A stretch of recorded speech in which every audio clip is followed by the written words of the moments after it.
সূরা ৫৬ আল ওয়াকিয়াহ। সূরাটির আয়াত ৯৬, রুকু ৩। সূরাটি মক্কায় অবতীর্ণ। চলুন শুনে আসি সূরাটির মধ্যে আল্লাহ তাআলা কি বলছেন। যখন সেই অসম্ভাবী ঘটনাটি ঘটবে তখন তার সংঘটন অস্বীকার করার কেউ থাকবে না।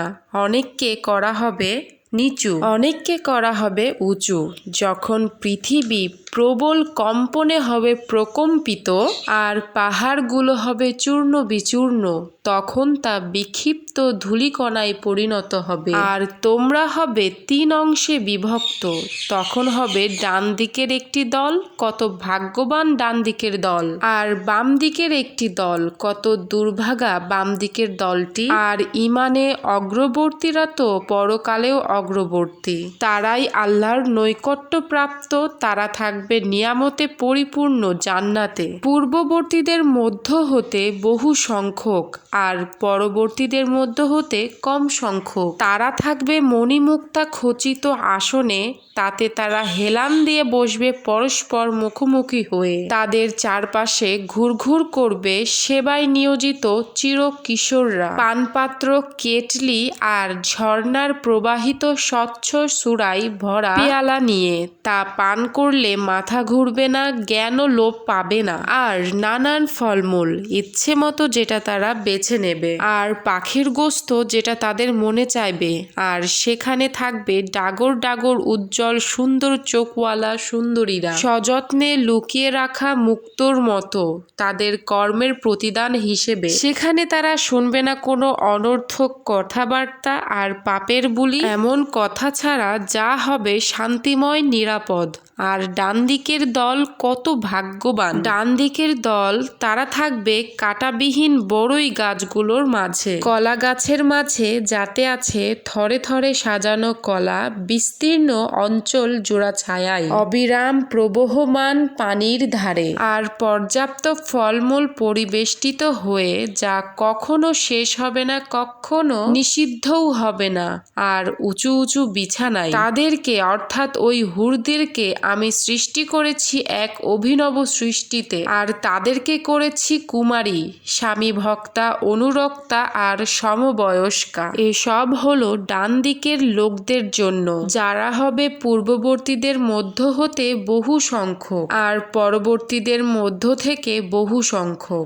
আর বাম দিকের দল কত হতভাগ্য বাম দিকের দল, তারা থাকবে অত্যাধিক গরম হাওয়া, ফুটন্ত পানি আর কালো ধোঁয়ার ছায়ায়, যা শীতলও নয় তৃপ্তিদায়কও নয়। ইতপূর্বে তারা ভোগবিলাসে মত্ত ছিল আর অবিরাম করে যেত বড় বড় পাপের কাজ। আর তারা বলতো, আমরা যখন মরে যাব আর মাটি ও হাড়ে পরিণত হব, তখন কি আমাদেরকে নতুন জীবন দিয়ে আবার উঠানো হবে? আর আমাদের বাপদাদাদেরকেও বলো, পূর্ববর্তী আর পরবর্তী, অবশ্যই সকলকে একত্রিত করা হবে একটা নির্ধারিত দিনে, যা আল্লাহর জানা আছে।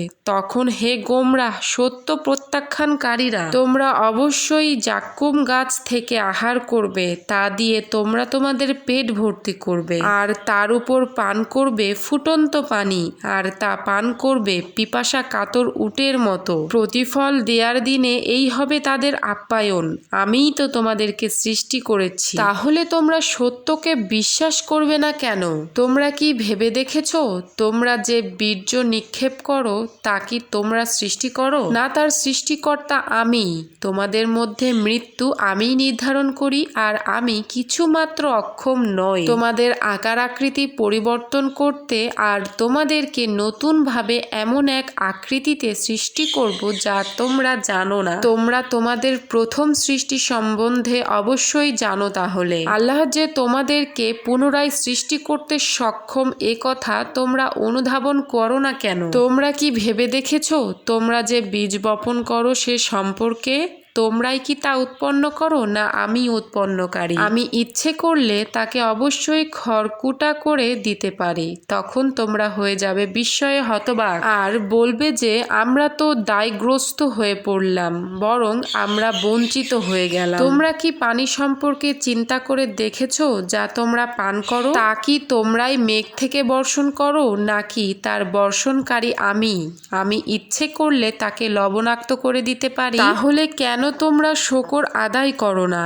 তোমরা যে আগুন জ্বালাও সে সম্পর্কে কি তোমরা চিন্তা করে দেখেছো? তার জ্বালানোর গাছ অর্থাৎ কাঠ কি তোমরাই বানিয়েছো নাকি আমি বানিয়েছি? আমি তাকে অর্থাৎ আগুনকে করেছি স্মারক, যা জাহান্নামের আগুনের কথা স্মরণ করিয়ে দেয়, আর মরুর অধিবাসীদের জন্য দরবারি ও আরামের বস্তু। কাজেই হে নবী, তুমি তোমার মহান প্রতিপালকের মহিমা ও গৌরব ঘোষণা করো।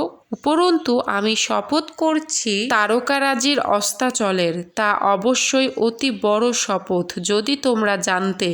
অবশ্যই তা সম্মানিত কোরআন, যা লিখিত আছে সুরক্ষিত কিতাবে, পূত ও পবিত্র ফেরেশতা ছাড়া শয়তানেরা তা স্পর্শ করতে পারে না, জগৎ সমূহের প্রতিপালকের নিকট থেকে অবতীর্ণ।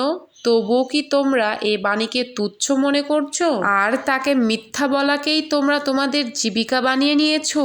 তাহলে কেন তোমরা বাধা দাও না যখন প্রাণ এসে যায় কণ্ঠনালীতে, আর তোমরা তাকিয়ে তাকিয়ে দেখো, আর আমি তোমাদের চেয়ে তার অর্থাৎ প্রাণের নিকটবর্তী, কিন্তু তোমরা দেখতে পাও না।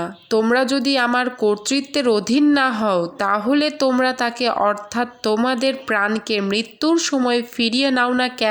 যদি তোমরা তোমাদের দাবিতে সত্যবাদী হয়েই থাকো। অতএব সে যদি আল্লাহর নৈকট্য প্রাপ্তদের একজন হয় তাহলে তার জন্য আছে আরাম, শান্তি, উত্তম রিজিক আর নিয়ামতে ভরা জান্নাত। আর যদি সে ডান দিকের একজন হয় তাহলে হে ডানের বাসিন্দা, তোমার জন্য আছে শান্তি ও নিরাপত্তা। আর সে যদি সত্য অস্বীকারী গোমরাহদের অন্তর্গত হয় তবে তার আপ্যায়ন হবে ফুটন্ত পানি দিয়ে, আর তার জন্য আছে জাহান্নামের আগুনের দহন। এটা সুনিশ্চিত সত্য। কাজেই তুমি তোমার মহান প্রতিপালকের গৌরব ও মহিমা ঘোষণা করো। নিশ্চয়ই আল্লাহ যা বলেছেন সত্য বলেছেন।